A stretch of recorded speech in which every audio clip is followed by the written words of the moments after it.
এই ভিডিওটিতে কথা বলবো লোডিং সম্পর্কে।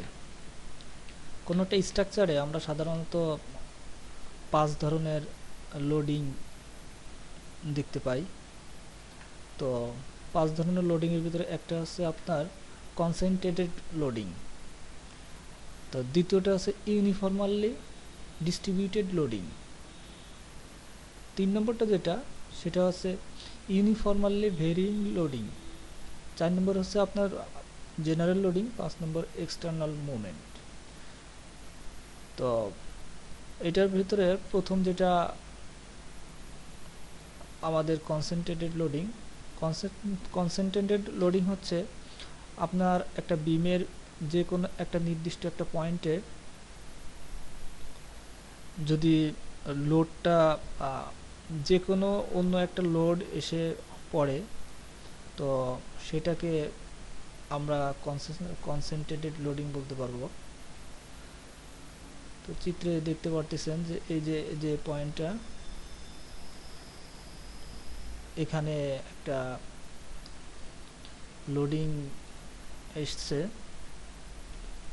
তো এটাকে আমরা এই ধরনের লোডিংকে আমরা কনসেন্ট্রেটেড লোডিং বলবো। এরপরে যে লোডিংটা সেটা হচ্ছে আপনার ইউনিফর্মালি ডিস্ট্রিবিউটেড লোডিং, অর্থাৎ পুরো একটা বিমে কিছু অংশে যে কোনো অবজেক্টের কারণে যে ধরনের লোডিং থাকে ওই ধরনের লোডিংকে আমরা ইউনিফর্মালি ডিস্ট্রিবিউটেড লোডিং বলতে পারবো, কিংবা এই ধরনের লোডিংকে আমরা ইউনিফর্মালি ডিস্ট্রিবিউটেড লোডিং বলবো।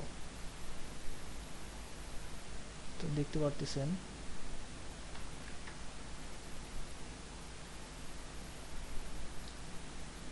এটা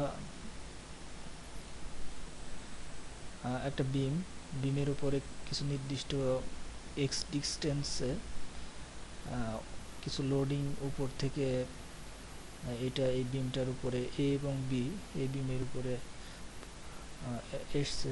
তো এই ধরনের লোডিংকে আমরা ইউনিফর্মালি ডিস্ট্রিবিউটেড লোডিং বলবো।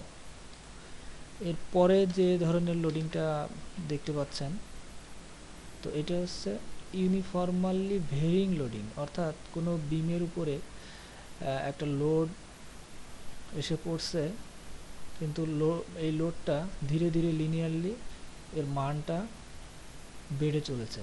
তো এই ধরনের লোডকে আমরা ইউনিফর্মালি ভেরিং লোডিং বলতে পারবো। তো আরেকটা হচ্ছে জেনারেল লোডিং। জেনারেল লোডিংটা হলো যে কোনো একটা বিমের বলতে পারেন তার নিজস্ব যে ওয়েটটা, সেলফ ওয়েট, এটাকে জেনারেল লোডিং বলতে পারব। তো থ্যাংক ইউ। অন্তত আশা করি লোডিং সম্পর্কে, যে কয় ধরনের লোডিং আমাদের স্ট্রাকচারে উপরে এসে পড়ে, তো সেই লোডিং সম্পর্কে কিছুটা হলেও বুঝতে পেরেছেন।